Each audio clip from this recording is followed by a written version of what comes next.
G'day guys, Greg here. Now it's product review time, and today I'm going to be trying this product right here.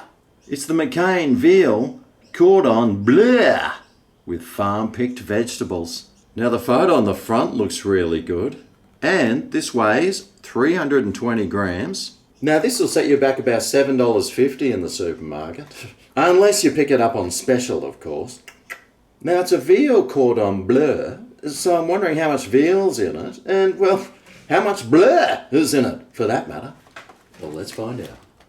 Well, the ingredients: veal cordon bleu 39%, which only 10% of it is veal.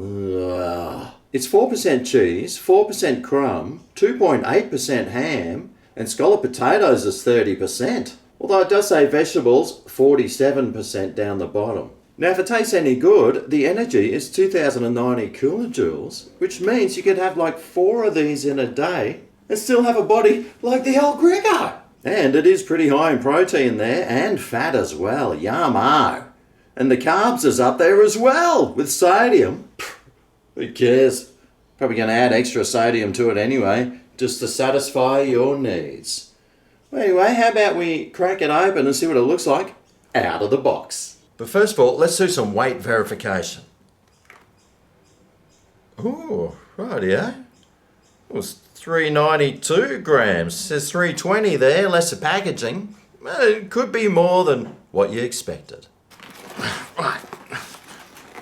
Oh, God.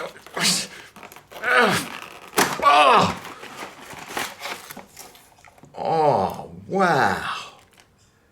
That looks really nice. It's pretty small though. It looks satisfactory. Anyway, how do we cook this thing? Well, you can either cook it in the oven, preheat oven to 180°C, remove frozen meal from carton, pierce film in 2 places with a fork, place on a cold oven tray in the middle of the shelf and cook for 35 minutes. Well, I'm not a billionaire, so I can't afford electricity. Yeah, the microwave, yes. Remove frozen meal from carton, pierce film in 2 places with a fork, place in microwave oven, cook on high for 6.5 to 7 minutes, remove from oven carefully, peel off film, stand for 2 minutes. Alright, do some piercings. And this microwave instructions are based on an 850-watt microwave.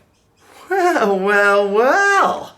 It just so happens I know what wattage my microwave is now, because I got a new one. Yes, my old microwave just blew up. So I needed to buy a new one. This one's got a turntable. Don't worry, I didn't pay full price for it. I talked those people down. Okay, so here we go. 1100-watt microwave. Or I can drop it down to 800. The box says 850. Rightio, well, I guess that means I'll just go the full 7 minutes. Hopefully that'll make up for the lost power. And by the way, this is the first time I've ever used this microwave, so I hope I didn't leave any plastic or anything inside. And I can actually watch it cook for a change. Ooh, this is fun. Oh my goodness. This just finished cooking and it's not continuously running, making that horrible noise for hours and hours on end after you just put a cup of water to heat in there for 30 seconds. Oh, yes! And the button works. Finally. I did find, though, that this microwave was quite loud. Anyway, here it is. Oh, God, that burns! Burns! Well, let's take a look. Ooh, that looks a bit better. Peel that away. And, wow, that looks like a very nice meal. Now, does it look anything like it does on the front of the packet?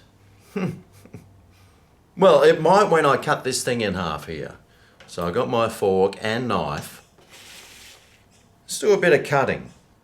Oh, straight away I can notice this is very soggy. I think it has firmed up after a little while. So let's just cut it in half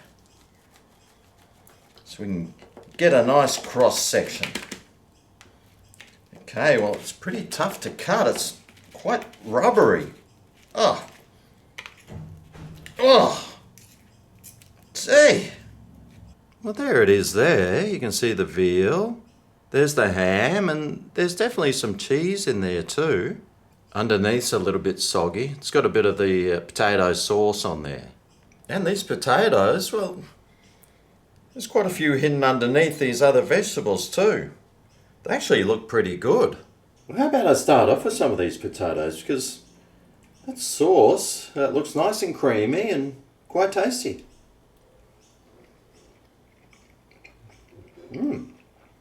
It is pretty good. And the potatoes are so soft. Man, that bechamel-y cheesy sauce is pretty nice. And these veggies.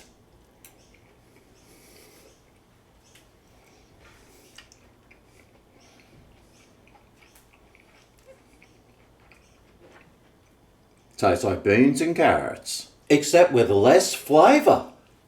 Now, let's try this veal cordon bleu.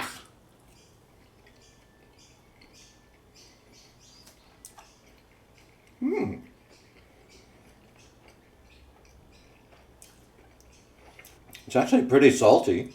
I don't think you will need to be adding any salt to this. I don't know if it's the ham that's salty, or the meat, or the cheese, or the outside coating. Here's a bit of ham here. The ham is pretty salty. And I just dug the veal out of this piece here, and you can see how little veal there is and how much like crust there is. Let's try the veal. Wow, it is super salty. A little chewy, but not bad in flavour. And this crust.